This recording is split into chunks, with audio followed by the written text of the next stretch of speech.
नमस्कार, मी राधिका.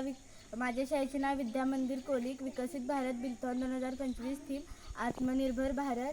आयडियाचे शीर्षक कंपोस्ट खत. समस्येचे स्वरूप. गावातील लोकांना असे वाटते की रासायनिक खतांचा वापर झाल्यामुळे पिकांमध्ये भरघोस वाढ होते, परंतु असे न होता रासायनिक खतांच्या अतिवापरामुळे जमीन नापीक होते. कॅन्सरसारख्या गंभीर आजारांचा फैलाव वाढला आहे.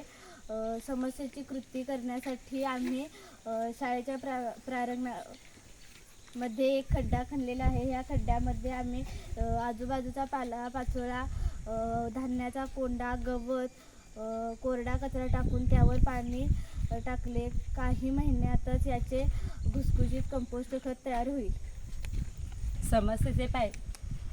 समस्येचे फायदे: रासायनिक खताचा वापर कमी होईल, प्रदूषण कमी होईल, जमिनीचा सामूहिक वाढत बदल होईल, कॅनडासारखा